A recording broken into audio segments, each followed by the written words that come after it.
Hello students and welcome to simply GS. आज अपन देखने वाले हैं डेटाबेस और एक्सप्रेस के साथ मिला के अपन CRUD ऑपरेशन।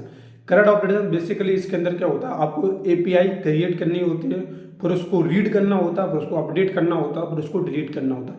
बेसिकली 4 ऑपरेशन होते हैं जिसको अपन परफॉर्म करते हैं। ये पूरा CRUD ऑपरेशन अपन एक्सप्रेस और मोंगोडीबी की मदद से बनाएंगे। मोंगोडीबी कंपास के अंदर अपन डेटाबेस के अंदर पूरा डेटा देखेंगे, किस तरीके से डेटा जा रहा है, किस तरीके से डेटा आ रहा है, फिर उसके बाद किस तरीके से डेटा अपडेट होगा, उसके बाद किस तरीके से डेटा को डिलीट करेंगे। ये चारों ऑपरेशन अपन इस वीडियो के अंदर कंप्लीट कवर करने वाले हैं। तो आइए चलते हैं सीधे अपने कंप्यूटर स्क्रीन पे और वहां पे जाके देखते हैं अपना पूरा कोड। तो सबसे पहले आप जिस फोल्डर के अंदर हैं उस फोल्डर को आप VS कोड के अंदर खोल लीजिए। उसके बाद आपको क्या करना है, आपको टर्मिनल पे जाना है और मैं थोड़ा आप जूम कर लेता हूँ। टर्मिनल पे जाने के बाद आपको क्या करना है, टर्मिनल पे जाने के बाद आपको यहाँ पे लिखना है npm init -y, जिससे क्या होगा, पैकेज डॉट जेसन क्रिएट हो जाएगी। पैकेज डॉट जेसन क्रिएट होने के बाद, क्योंकि अपन को CRUD का ऑपरेशन बनाना है, यानी कि सबसे पहले क्रिएट करनी है जिससे क्या हो सके, उसके अंदर डेटाबेस के अंदर पहले डेटा जाए, फिर उसके अंदर से अपन डेटा निकाल सकें, उसके अंदर अपन डेटा अपडेट कर सकें और उसके अंदर से डेटा अपन डिलीट कर सकें। अपन को ये चारों ऑपरेशन उसके अंदर परफॉर्म करने हैं। और किस तरीके से करेंगे, आज अब एक एक करके अपन सारे ऑपरेशन के बारे में जानेंगे। तो सबसे पहले मैं आपको बता दूं, 3 आपको पैकेज इंस्टॉल करने हैं। इनका नाम है npm i एक्सप्रेस, mongoose और इसके अलावा एक और है नोडमोन। ये 3 पैकेज बहुत ही स्पीड में डाउनलोड होते हैं। इसके अलावा पोस्टमैन को खोल लेते हैं जब तक अपन, क्योंकि पोस्टमैन के ऊपर अपन टेस्टिंग करने वाले हैं। हर एक एपीआई को अपन चला के देखेंगे। तो पोस्टमैन खुल गया, जब तक इंस्टॉल हो गए होंगे। थोड़ा समय लेते हैं, लगभग 1 मिनट का समय लेंगे। और सबसे पहले अपन पोस्ट रिक्वेस्ट मारेंगे, उसके बाद गेट रिक्वेस्ट मारेंगे, उसके बाद पैच रिक्वेस्ट और डिलीट रिक्वेस्ट। चारों रिक्वेस्ट को अपन एक एक करके देखेंगे। CRUD ऑपरेशन अपना बन गया। इसके बाद अपन को क्या करना है, यहाँ पे फाइल में जाना है और अपन को यहाँ पे बेसिकली 2 फाइल बनानी है। एक तो कनेक्शन.js और दूसरी बनानी है मेन फाइल जिसका नाम है app.js। और कनेक्शन.js के अंदर सबसे पहले app.js के अंदर काम कर लेते हैं। app.js के अंदर अपन को क्या करना है, const express equal to require express और इसके अलावा कॉन्स्ट ऐप, इसके अंदर अपन क्या करेंगे, एक्सप्रेस फंक्शन को कॉल कर देंगे इस तरीके से। इसके बाद अपन को क्या करना है, ऐप डॉट लिसन, इसके बाद आपको पोर्ट नंबर देना है। पोर्ट नंबर का वेरिएबल अभी अपन बनाएंगे और इस तरीके से अपन एक कंसोल डॉट लॉग देंगे। कंसोल डॉट लॉग के अंदर लिखेंगे, या इस तरीके से नहीं, यहाँ पे अपन देंगे कुछ इस तरीके से, server running on port number और यहाँ पे डॉलर का साइन, करली ब्रैकेट और पोर्ट। इस तरीके से अपन पास करेंगे और यहाँ पे पोर्ट नाम का वेरिएबल यहाँ पे बना लेते हैं, कॉन्स्ट पोर्ट इक्वल टू 3000। तो पोर्ट बना लिया। अब जो अपन यहाँ पे स्क्रिप्ट पैकेज डॉट जेसन के अंदर आने के बाद अपन क्या करेंगे, थोड़ा मैं इसको नीचे कर देता हूँ। यहाँ पे अपन एक स्क्रिप्ट ऐड कर देते हैं, स्टार्ट, और इस तरीके से नोडमोन app.js। इसके बाद अपन इसको बंद करेंगे और पैकेज डॉट जेसन को बंद कर देंगे। इसको बंद करने के बाद टर्मिनल को थोड़ा ऊपर लेंगे। इसके बाद आपको क्या करना है, npm रन स्टार्ट। अगर आपका ये लिख के आ रहा है server running on port number 3000, तो इसका मतलब आपका कोड अभी तक बिल्कुल सही तरीके से काम कर रहा है।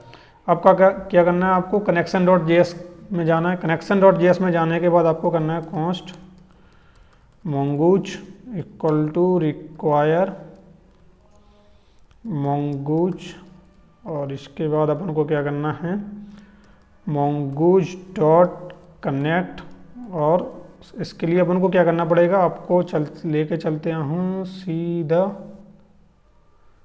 मैं आपको सीधा लेके चलते हैं सीधा mongoose की डॉक्यूमेंटेशन पे। यहाँ पे आनंद mongoose की डॉक्यूमेंटेशन, mongoose कनेक्शन है नोन डॉट, और इसमें ये वाला URL अपन को उठाना है, Ctrl+C, और ये वाला URL उठाने के बाद यहाँ पे पेस्ट करेंगे और जो माई ऐप है यहाँ इसकी जगह पे अपन नाम दे देंगे CRUD। अपन कौन सा डेटाबेस बना रहे हैं, CRUD। इसके बाद देन लगाने के बाद अपन क्या करेंगे, कॉल बैक फंक्शन देंगे जिसके अंदर अपन लिखेंगे कि अपना जो कनेक्शन है वो सक्सेसफुल हो चुका है। लॉग कनेक्शन सक्सेसफुल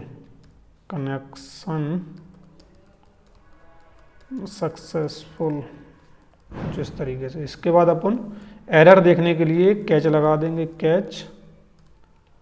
इसमें भी अपन को कॉल बैक फंक्शन देना पड़ेगा।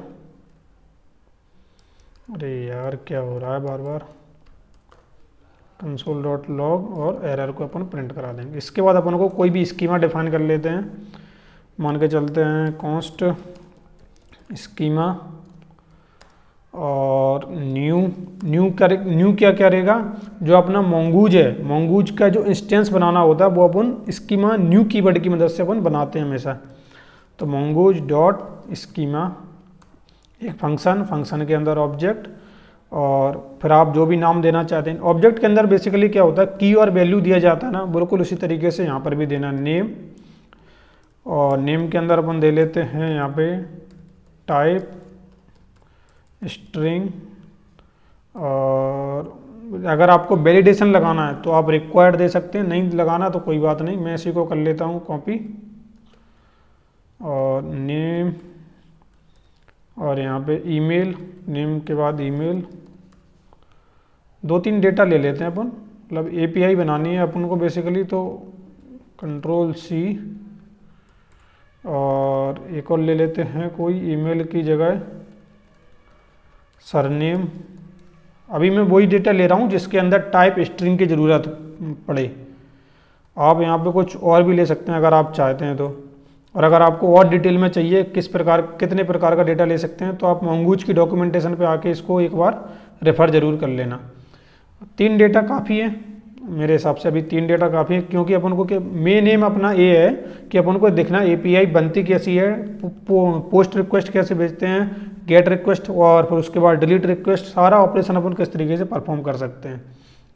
और इसके बाद अपन इससे बाहर आएंगे और अपन मॉडल बनाएंगे। इसके बाद अपन को मॉडल बनाने के लिए अपन क्या करेंगे, mongoose डॉट मॉडल, नहीं इस जगह पे नहीं करना है अपन को, यहाँ पे तो एक वेरिएबल डिक्लेयर करना है कॉन्स्ट, इसको लेते हैं user detail equal to mongoose dot model. इसके अंदर सबसे पहला वेरिएबल जो कलेक्शन का नाम होता है, उसके बाद दूसरा वेरिएबल जो भी आपने स्कीमा बनाया है वो स्कीमा यहाँ पे पास करना है, ठीक है। इसके बाद आपको एक मॉड्यूल डॉट एक्सपोर्ट करके मिलता है जिसके अंदर आपको इक्वल टू में ए वाला वेरिएबल यहाँ पे पास करना होता है। इसको करो कॉपी और यहाँ पे कर दो आप पास। बस आपका यहाँ का काम, जो कनेक्शन वाली फाइल है उसका काम आपका कंप्लीट हो चुका है। आप कनेक्शन की जगह इसको डेटाबेस का नाम भी दे सकते हैं। इसके बाद आपको यहाँ पे क्या करना है, यहाँ पे आके आप यूजर डिटेल लिखने की कोशिश करेंगे तो ऑटोमेटिक क्या करेगा, ये फाइल को इंपोर्ट कर लेगा। बस इतना करने के बाद आपको करना है app.use express.json को कॉल, जिससे क्या होगा आपका डेटा डेटाबेस के अंदर जा सकेगा। इसके बाद अपन को क्या करना है, रूट बनाने हैं डायरेक्ट। एक बनाते हैं पोस्ट का रूट, और पोस्ट अपन इसको मैं पोस्ट का ही नाम दे देता हूँ /post, और यहाँ पे एक एसिंक फंक्शन बनाना पड़ेगा क्योंकि डेटाबेस के जितने भी फंक्शन हैं वो सारे प्रॉमिस को रिटर्न करते हैं, इसलिए अपन किसके साथ बना रहे हैं, एसिंक अवेट के साथ अपन बना रहे हैं। अब अपन क्या करेंगे, app.post कर रहे हैं तो यानी कि जो डेटा है वो अपन को डेटाबेस के अंदर भेजना है। तो अपन यहाँ पे क्या करेंगे, सबसे पहले ट्राई कैच लगा लेते हैं, जिससे क्या हो जाएगा, थोड़ा आसान हो जाएगा। एरर को हैंडल करना इसमें थोड़ा सा आसान हो जाता है अपने लिए। Response dot status 400 dot send में जो भी एरर होगी वो एरर अपन क्या कर देंगे, इसको सेंड कर देंगे, ठीक। अब ट्राई ब्लॉक के अंदर अपना मेन कोड रहेगा, थोड़ा इसमें स्पेस दे लेते हैं। कॉन्स्ट जो भी आपको वेरिएबल का यहाँ पे नाम देना है वो वेरिएबल का नाम आप दे सकते हैं, कोई ज़रूरी नहीं है कोई फिक्स वेरिएबल का नाम दो। जैसे मैं यहाँ पे दे देता हूँ डेटा, और इसके बाद न्यू कीवर्ड लगाना यहाँ पे कंपलसरी है, अगर न्यू कीवर्ड नहीं लगाएंगे तो एरर आएगी। और इसके बाद अपन को क्या करना है, जो भी अपना मॉडल का नेम है यूजर डिटेल, तो उसको अपन को लिखना है। इससे क्या होगा, रिक्वेस्ट आएगी, जो भी डेटा है वो आएगा इस तरीके से। उसको अपन किस तरीके से, इस तरीके से अपन एक्सेस करते हैं। एक्सेस करने के बाद उस डेटा को अपन को सेव करना होता है। तो अपन यहाँ पे दे देते हैं सेव डेटा एक नाम से वेरिएबल। इस वेरिएबल को नाम से आप जो भी बनाना चाहते हैं वो आप बना सकते हैं। अब जैसा कि मैंने आपको बताया कि जितने भी डेटाबेस के फंक्शन हैं वो सारे फंक्शन प्रॉमिस रिटर्न करते हैं, तो अपन को अवेट लगाना जरूरी है, क्योंकि अभी अपन जो फंक्शन कॉल करने वाले हैं वो एक प्रॉमिस रिटर्न करेगा, तो अपन को उसके लिए रिजेक्ट और दो रिस्पॉन्स अपन को भेजने रहते हैं, या तो वो रिजेक्ट करेगा या वो फुलफिल करेगा। तो उसके लिए अपन को अवेट जो कीवर्ड है उसका अपन को यूज करना पड़ेगा।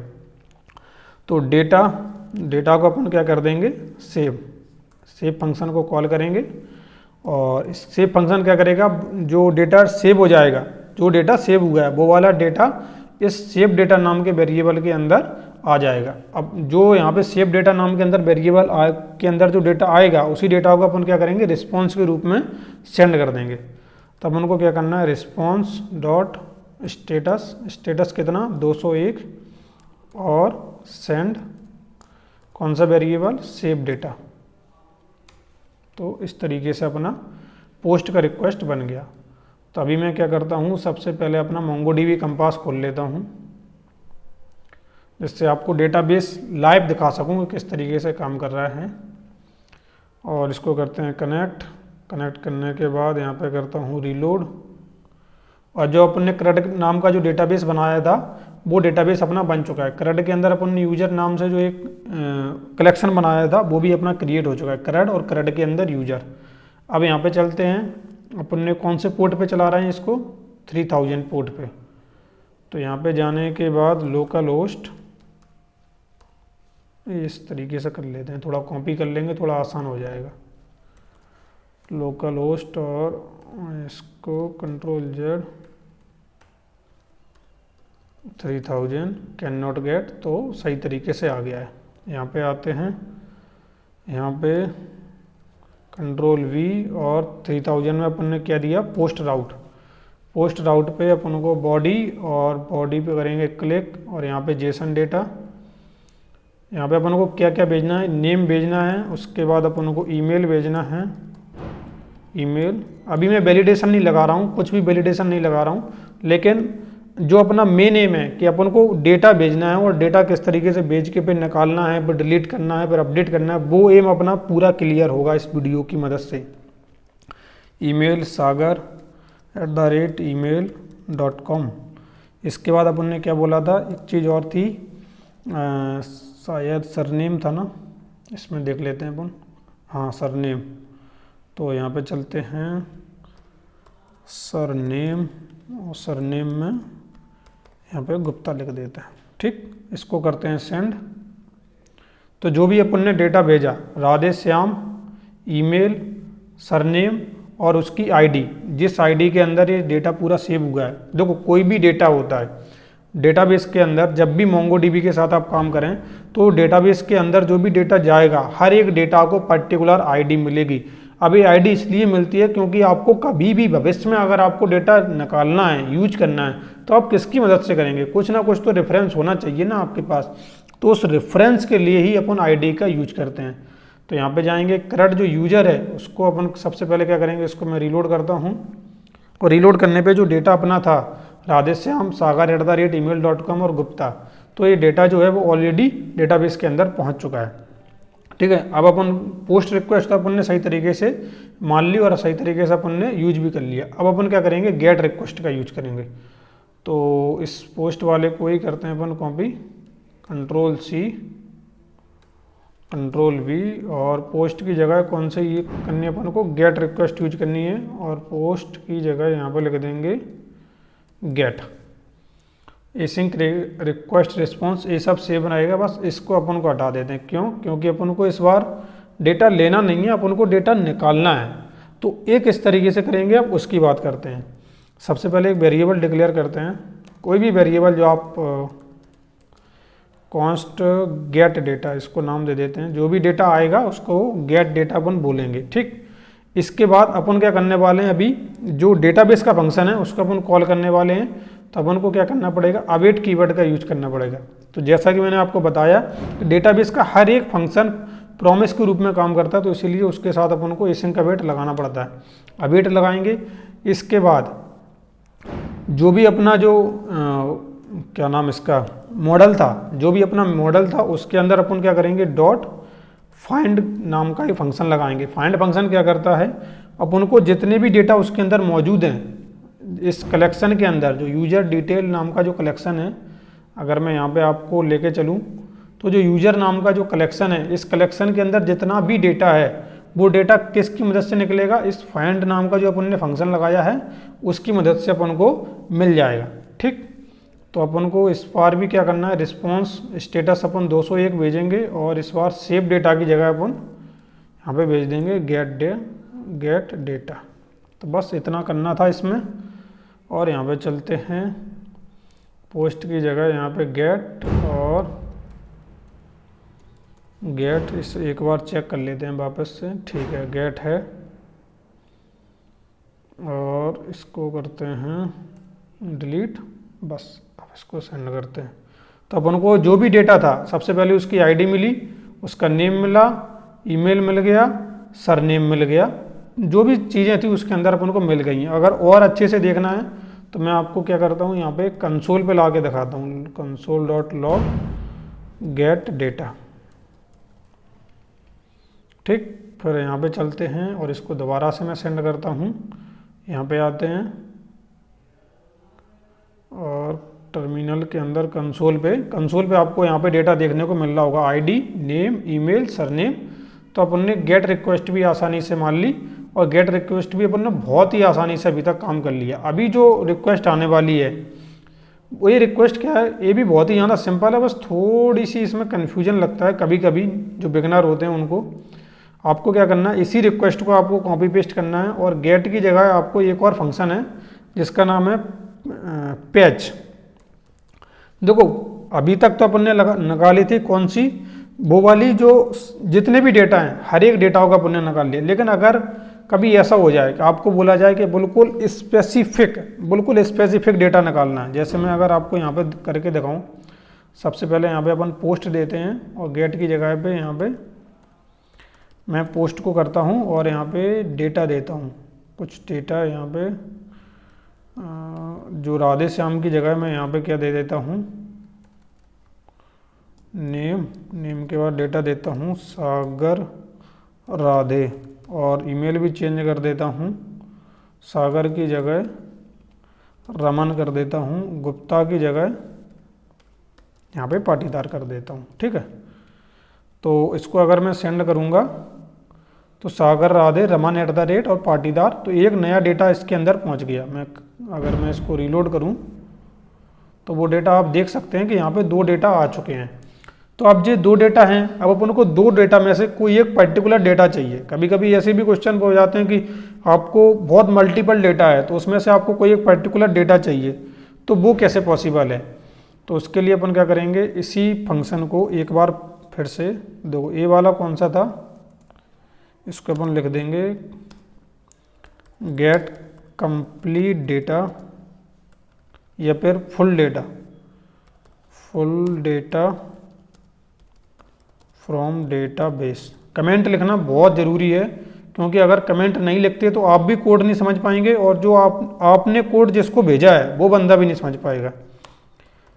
Post request data send to database. ठीक, और इसके बाद अपन ने इसको कॉपी कर लिया। कॉपी करने के बाद यहाँ पे single data get from database, तो डेटाबेस, इसको कंट्रोल वी। इसके लिए अभी अपन को जो गेट रिक्वेस्ट है वही चलानी है, बस थोड़ा सा आपको चेंज करना है। अब चेंज क्या करना है कि अपन को यहाँ पे गेट रिक्वेस्ट के साथ साथ इसकी जो आईडी है वो भी अपन को यहाँ पे पास करनी पड़ेगी। जब तक अपन आईडी पास नहीं करेंगे तब तक अपना काम नहीं चलेगा। और इसकी अपन को आईडी कैसे मिलेगी, हर एक, जैसा कि मैंने आपको यहाँ पे दिखाया कि जितने भी डेटा जा रहे हैं हर एक डेटा को उसकी एक आईडी मिल रही है। तो उस आईडी को अपन कैसे गेट करेंगे? तो उस आईडी को गेट करने का एक तरीका है कि आपको यहाँ पे लिखना है कॉन्स्ट अंडरस्कोर आईडी और इक्वल टू में रिक्वेस्ट डॉट परम्स।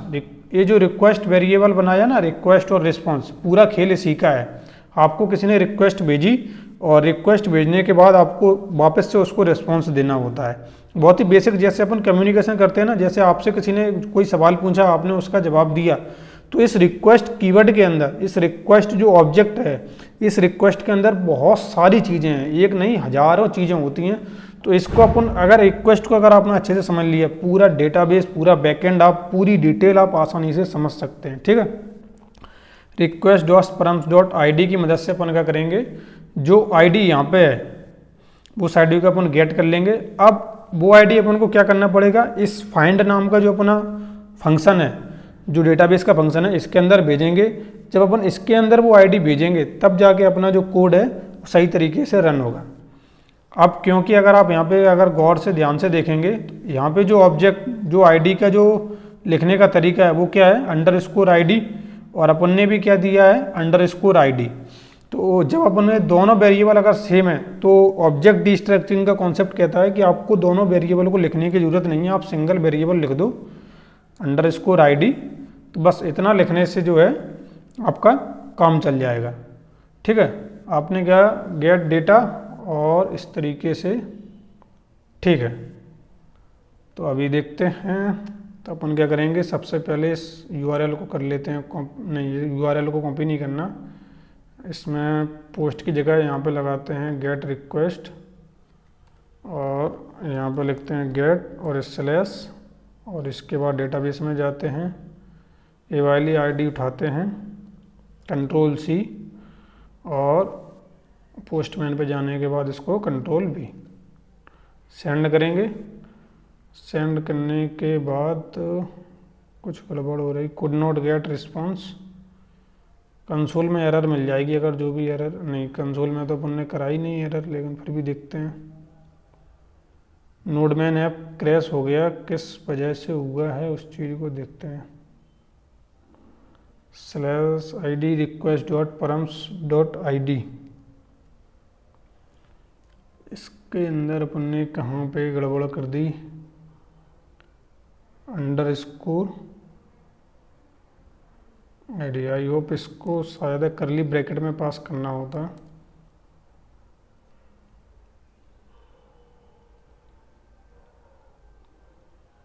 बिल्कुल, अपना जो करली ब्रैकेट की बस यही एरर थी कि इसको जो है करली ब्रैकेट के अंदर पास करना होता है।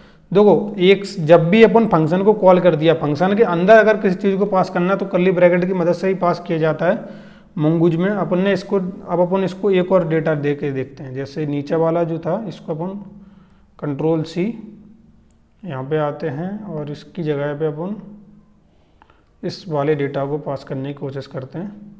सेंड किया तो वो वाला भी डेटा अपन को मिल गया, पाटीदार raman@email.com। तो यानी कि जो डेटा है वो सही तरीके से अपन को एक कोई भी पर्टिकुलर आईडी की मदद से अपन को वो डेटा अपन गेट कर पा रहा है।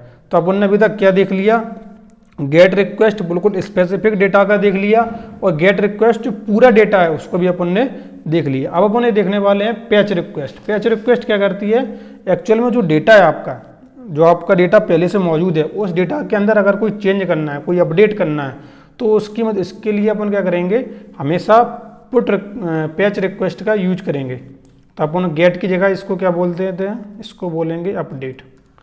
और अपडेट करने के लिए मतलब ऐसा तो होगा नहीं कि एक ही चीज़ को आपको पूरे डेटा के अंदर अपडेट करना है। ऐसा होता है कि आपको पर्टिकुलर आईडी आप गेट करेंगे, हर एक आईडी जो जिस डेटा के अंदर आपको अपडेट करना है उस डेटा के अंदर जाके आप अपडेट कर सकते हैं। तो आप यहाँ पे आईडी लिखेंगे, और आईडी लिखने के बाद आपको क्या करना है, यहाँ पे आना है const underscore ID slash sorry equal, और इसके बाद request dot params dot ID, और इसके बाद जो फाइंड नाम का फंक्शन है। अब अपन को फाइंड अकेला चलाने से मतलब नहीं चलेगा, फाइंड तो अपन को निकालना ही पड़ेगा। Find by ID and update, इसके अंदर देखो find by ID and remove, find by ID and delete, सारे फंक्शन है। अपन को अभी कौन सा चलाना है, अपन को चलाना है find by ID and update. अब यहाँ पे अपन को 3 चीज़ें पास करनी है। सबसे पहले अपन को आईडी पास करनी है, अंडरस्कोर आईडी। इसके बाद आपको रिक्वेस्ट डॉट बॉडी। अब रिक्वेस्ट डॉट बॉडी अपन क्यों पास कर रहे हैं, इसीलिए पास कर रहे हैं क्योंकि आईडी से अपन क्या करेंगे, डेटा तो निकाल लेंगे। अब उस डेटा के अंदर जो डेटा आपने लिखा है, उस डेटा को अपन को भेजना है। तो उस डेटा को अपन किस तरीके से भेजेंगे, उस डेटा को भेजने के लिए अपन रिक्वेस्ट डॉट बॉडी का यूज करते हैं। उसके अलावा एक और होता है जिसका अपन यूज करना पड़ता है, उसका नाम है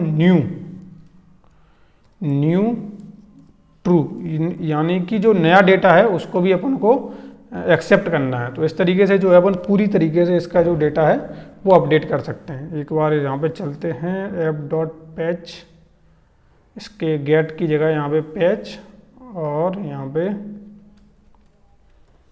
अपडेट, और इसी आईडी के अंदर अपन क्या करते हैं, इस रमन की जगह रमन राघव कर देते हैं, राघव। बस आईडी को, ईमेल आईडी को अपन ने अपडेट किया है, रमन की जगह रमन राघव किया है और मैं सेंड करता हूँ। तो अभी देखो जो ईमेल आईडी है वो अपडेट हो चुकी है, रमन राघव हो चुकी है। अगर मैं आपको यहाँ पे लेके चलूँ और मैं इसको करता हूँ रीलोड, तो इस जगह पे अगर आप ध्यान से देखेंगे इस जगह पे, तो यहाँ पे रमन की जगह रमन राघव हो चुकी है। तो कितनी आसानी से जो अपना डेटा है वो पूरा अपडेट हो चुका है। तो इतना आसान होता है कि आपने देखो अभी तक आपने गेट रिक्वेस्ट भी चला ली, पोस्ट रिक्वेस्ट भी चला ली, और गेट रिक्वेस्ट किसी पर्टिकुलर स्पेसिफिक अपन डेटा पे भी अपन ने चला लिया। अब आखिरी रिक्वेस्ट रह गई है जिसका नाम है डिलीट। डिलीट रिक्वेस्ट के अंदर और जाना आसान हो जाता है, app.delete। आपको क्या करना है, सिर्फ आपको इस तरीके से नाम देना है डिलीट, और डिलीट देने के बाद इस भाई आईडी को देना है। ये चीज़ तो अपन को अब मतलब आज आ गई होगी समझ में कि किस तरीके से करना है। इसके बाद एसिंक, और इसके कोड कॉपी कर सकता था मैं और यहाँ पे पेस्ट कर सकता था, लेकिन फिर भी मैंने सोचा कि इस बार लिख दूँ, जिससे जो है देखो कोड जितना ज़्यादा लिखोगे उतना ज़्यादा ऑटोमेटिक वो याद होता जाएगा और उतनी ज़्यादा वो आसानी से समझ में आता जाएगा। क्योंकि कोडिंग की सबसे बड़ी बीमारी यही है कि वो समझ में तो आ जाता है, लेकिन अपन जब लिखने बैठते हैं तो समझ में नहीं आता, उस समय समझ में नहीं आता कि लिखना कैसे है, क्यों लिखना है। उसको भी मैंने भी इसको प्रैक्टिस करते करते बहुत ज़्यादा जब प्रैक्टिस किया ना, उसके बाद जाके मैंने इसको सीख पाया।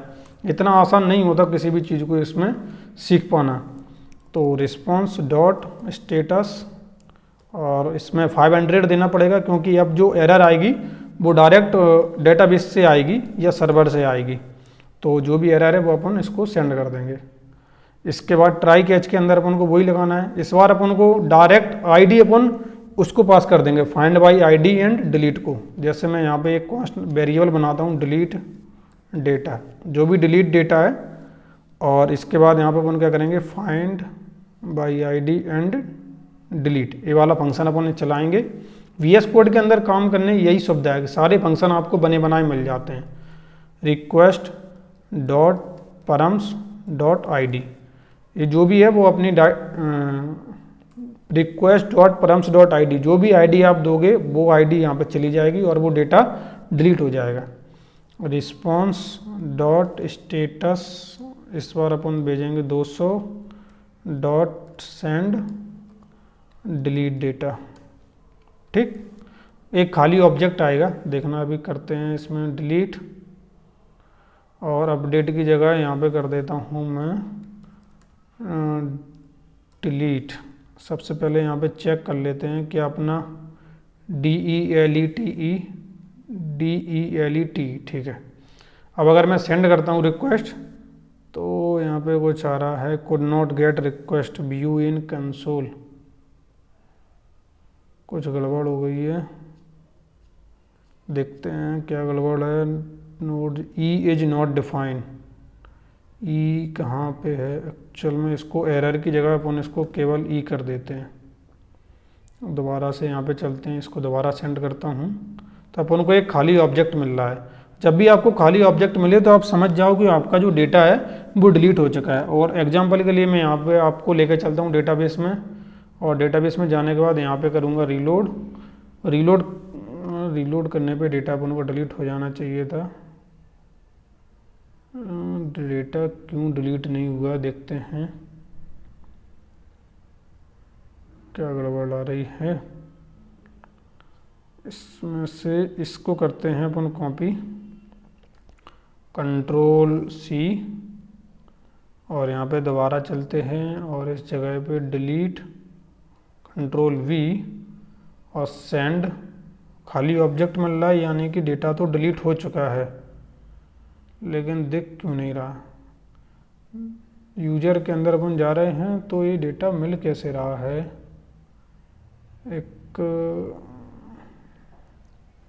क्योंकि यहाँ से डेटा अपन कर चुके हैं डिलीट। मैं इसको रीलोड कर रहा हूँ और डेटा बार बार मिल क्यों रहा है।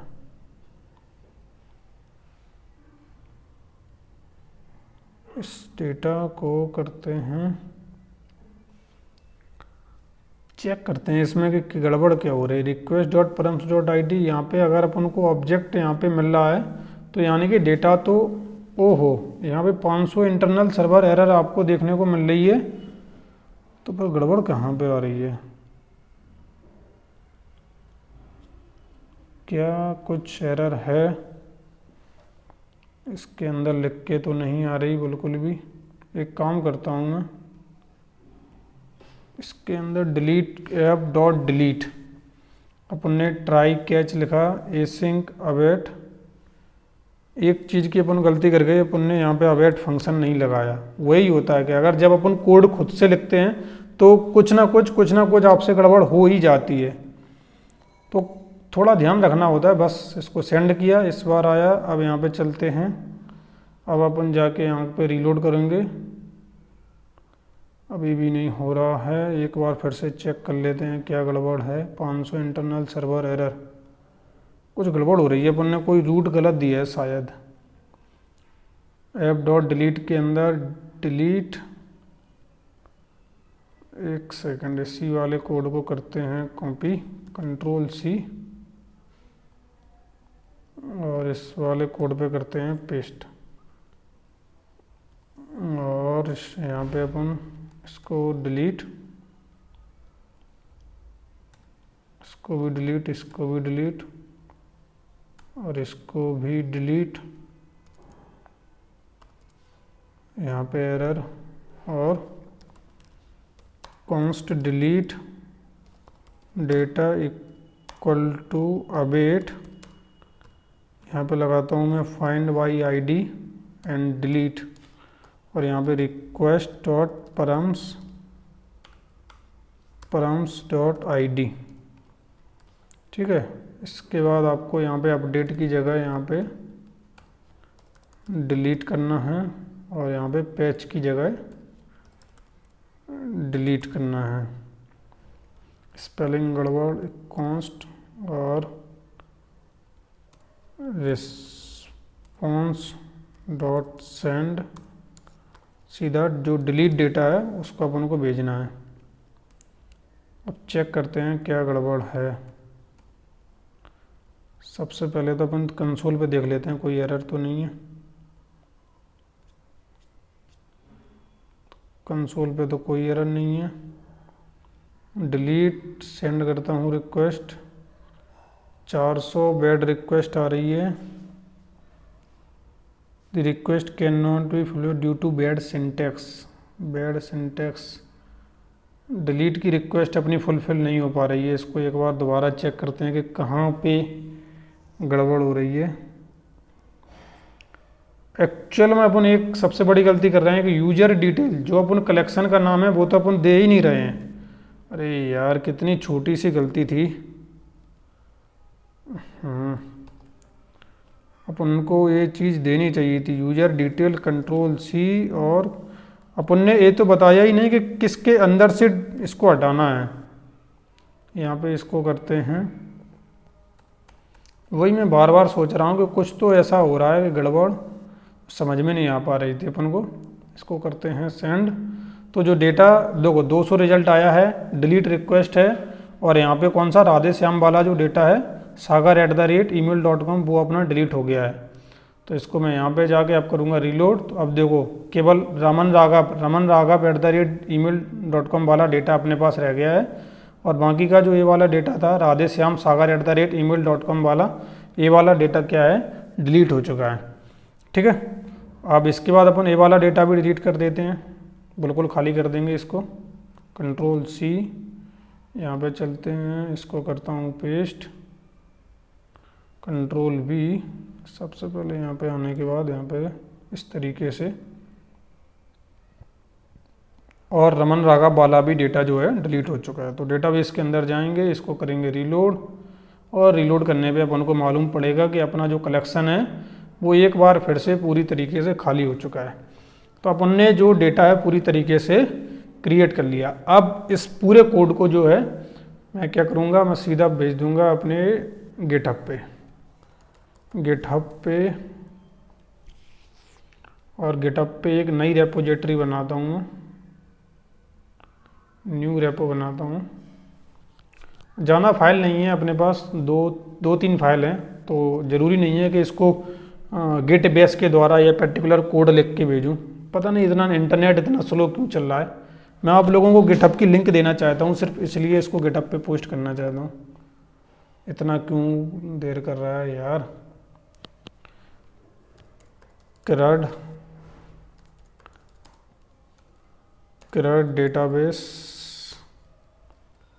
Database for YouTube.